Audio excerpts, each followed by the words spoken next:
राजकारणात सत्तेला फार मोठे महत्त्व आहे, हे नाकारता येणार नाही. मात्र सत्ता हेच सर्वस्व मानून आज अनेक जण सत्तेच्या मोहात ओढले जात आहेत. सत्तेची फळे चाखण्यासाठी नीतिमूल्ये आणि विचारांना बाजूला सारले जात आहे. काहींना ईडी, सीबीआय, एसीबी या तपास यंत्रणांची भीती आहे, तर काही जण आमिषांना भुलले जात आहेत. परंतु याला अपवाद ठरले ते माजी आमदार वैभव नाईक. शिवसेना पक्षात फूट पडल्यानंतर शिवसेना सोडून शिंदे गटात सहभागी होण्यासाठी वैभव नाईक यांना अनेक वेळा ऑफर देण्यात आल्या, अनेक आमिषे देण्यात आली. मात्र त्या आमिषांना भीक न घालता बाळासाहेब ठाकरे यांनी स्थापन केलेल्या शिवसेनेशी आणि उद्धवजी ठाकरेंसोबत वैभव नाईक एकनिष्ठ राहिले.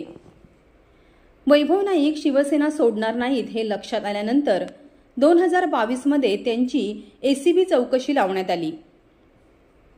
2022 सालापासून अजूनपर्यंत वैभव नाईक एसीबीच्या चौकशीला सामोरे जात आहेत.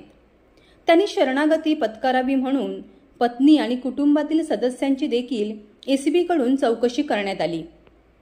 राहत्या घराची मोजमापे घेण्यात आली. त्यांना बदनाम करण्याचे षडयंत्र रचण्यात आले. विधानसभा निवडणुकीत गैरमार्गाने त्यांचा पराभव करण्यात आला.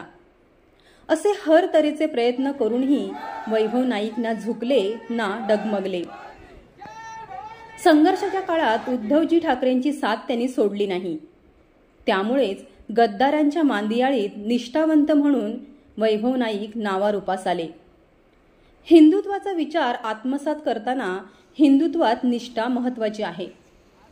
आज निष्ठेचा पराभव झाला असला तरी वैभव नाईक यांनी गद्दारीचा कलंक मात्र माथी लागू दिला नाही. म्हणूनच त्यांची निष्ठेचे पाईक वैभव नाईक अशी प्रचिती सर्व दूर आहे. वैभव नाईक यांच्या राजकारणाची सुरुवातच संघर्षातून झाली. राजकीय राडे, हत्या असा सिंधुदुर्ग जिल्ह्याचा रक्तरंजित इतिहास असताना आणि स्वतःच्या कुटुंबामध्ये राजकीय हत्या झाली असताना देखील पुढे होणाऱ्या परिणामांची पर्वा न करता अन्यायाविरुद्ध लढा देत सिंधुदुर्ग जिल्ह्यातील दहशत मोडून काढण्यासाठी वैभव नाईक रणांगणात उतरले. यावेळी अनेक वेळा त्यांना संघर्ष करावा लागला. जनतेच्या प्रश्नांसाठी लढा द्यावा लागला. 2014 आणि 2019 साली या संघर्षाचे रूपांतर विजयात झाले. कुडाळ मालवणच्या जनतेने वैभव नाईक यांना 2 वेळा आमदार म्हणून निवडून दिले. 10 वर्षाच्या कार्यकाळात मतदारसंघाच्या विकासासाठी आणि जनतेच्या कल्याणासाठी अहोरात्र त्यांनी मेहनत घेतली. वैभव नाईक यांनी सिंधुदुर्ग जिल्ह्यात ओरस येथे शासकीय मेडिकल कॉलेज सुरू केले. महिलांसाठी स्वतंत्र असे जिल्हा महिला व बाल रुग्णालय कुडाळ येथे उभारले. कुडाळ येथे क्रीडांगण व पर्यटनवाढीच्या दृष्टीने मालवण बंदर जेटीचे सुशोभीकरण केले. सिंधुदुर्ग किल्ल्यावरील ऐतिहासिक शिवराजेश्वर मंदिराचे नूतनीकरण करून दगडात कोरलेले आकर्षक असे सिंहासन बनवून घेतले. विधानसभा अधिवेशनात मच्छीमार, शेतकरी, भातपीक, आंबा काजू फळपीक, वाळू लिलाव बाबतीत प्रश्नांना वाचा फोडली. गावागावात रस्ते, पाणी, वीज अशा सोयीसुविधा पुरविल्या. कोरोना महामारीच्या काळात जिल्ह्यात एकही लोकप्रतिनिधी फिरकत नसताना वैभव नाईक मात्र जनतेसोबत होते. जनतेला आवश्यक गोष्टींची, सुविधांची पूर्तता करत होते. तोक्ते वादळ स्थितीत त्यांनी वेगवेगळ्या भागात भेट देऊन मदत कार्य केले. पूरस्थितीवेळी देखील प्रशासनाच्या अगोदर वैभव नाईक नागरिकांच्या मदत कार्यासाठी सरसावले होते. सर्व काही सुरळीत सुरू असताना जून 2022 मध्ये शिवसेना पक्षातील 40 आमदारांनी पक्षाशी गद्दारी करत भाजप पक्षासोबत सत्ता स्थापन केली. त्यामुळे उद्धवजी ठाकरेंसोबत एकनिष्ठ राहिलेल्या वैभव नाईक यांना विरोधी पक्षात बसावे लागले.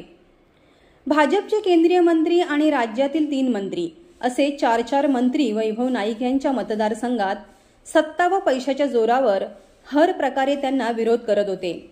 मात्र वैभव नाईक यांनी सरकारच्या चुकीच्या धोरणांवर आवाज उठवून सत्ताधाऱ्यांना कडवी झुंज दिली. परंतु पैशाच्या ताकदीसमोर कोणाचे काही चालत नाही, हे 2024च्या लोकसभा निवडणुकीत खरेच ठरले. कुडाळ मालवण विधानसभा मतदारसंघात विरोधी उमेदवाराला 26,000चे मताधिक्य मिळाले आणि जनशक्तीवर धनशक्तीने विजय मिळविला. त्यामुळे या धनशक्तीच्या पाशवी ताकदीसमोर पुढील होणाऱ्या विधानसभा निवडणुकीत आपला निभाव लागणे कठीण आहे याची कल्पना असूनही वैभव नाईक निष्ठावंत कार्यकर्त्यांच्या जोरावर निवडणुकीत सामोरे गेले. मात्र सत्ताधारी एवढ्यावरच थांबले नाहीत.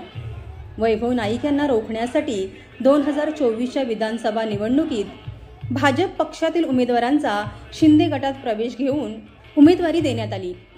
वैभव नाईक आणि शिवसेना पक्षाविरोधात हिंदुत्वावरून अपप्रचार करण्यात आला.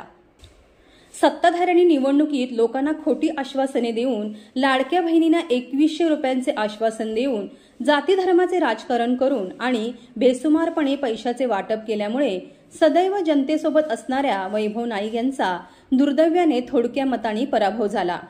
हा पराभव एकट्या वैभव नाईक यांचा नव्हता, तर त्यांच्यासाठी काम केलेल्या प्रत्येक कार्यकर्त्याचा, त्यांना मतदान केलेल्या प्रत्येक मतदाराचा हा पराभव होता. त्यामुळे या पराभवाने जिल्हावासीय भावूक झाले. त्यावेळी अनेकांच्या डोळ्यात अश्रू तरळले. तरीही थोडके नाही तर 73,483 कुडाळ मालवणवासीय मतदारांनी वैभव नाईक यांच्यावर विश्वास दाखविला. त्यामुळे वैभव नाईक यांनी देखील पराभवाला खचून न जाता आणि आपल्या पराभवाचे खापर ईव्हीएम, पैसा अथवा कोणा व्यक्तीवर न फोडता सर्व जबाबदारी स्वतःवरच घेतली. त्यानंतर अवघ्या काही दिवसातच वैभव नाईक यांनी जिल्ह्यातील तालुका कार्यकारिणीच्या बैठका आयोजित करून जोपर्यंत शेवटचा व्यक्ती सोबत असेल तोपर्यंत काम करणार असे जाहीर करून नाउमेद झालेल्या कार्यकर्त्यांना बळ दिले. सत्ताधारी नेते आणि अधिकारी यांच्याकडून आमच्या कार्यकर्त्यांवर अन्याय झाल्यास सहन करणार नाही असा इशारा देखील दिला. जरी वैभव नाईक आता आमदार नसले तरी आजही ते तत्परतेने जनतेची कामे करीत आहेत. पराभवाच्या दुसऱ्या दिवसापासूनच त्यांनी कामाला सुरुवात केली. मला आता आमदार म्हणू नका असे वैभव नाईक यांनी जनतेला आवाहन केले असले तरी सर्वसामान्यांच्या हृदयात वैभव नाईक हे त्यांच्या कार्यकर्तृत्वामुळे अजूनही आमदार म्हणूनच राहतील. ते कोणीही पुसू शकत नाही. पराजित झालेले अनेक माजी आमदार हव्यासापोटी सत्ताधिकारी पक्षांकडे झुकले जात आहेत. परंतु सत्तेची आणि पैशाची आसक्ती नसलेले वैभव नाईक हे सिंधुदुर्ग जिल्ह्यात सक्षम विरोधी पक्षाची भूमिका बजावत आहेत. आंदोलनाच्या माध्यमातून जनतेच्या प्रश्नावर आवाज उठवित आहेत. बाळासाहेबांच्या विचाराने प्रेरित झालेल्या निष्ठावंत कार्यकर्त्यांच्या जोरावर सिंधुदुर्गात शिवसेनेला पुन्हा गतवैभव मिळवून देण्यासाठी माजी आमदार वैभव नाईक सज्ज आहेत.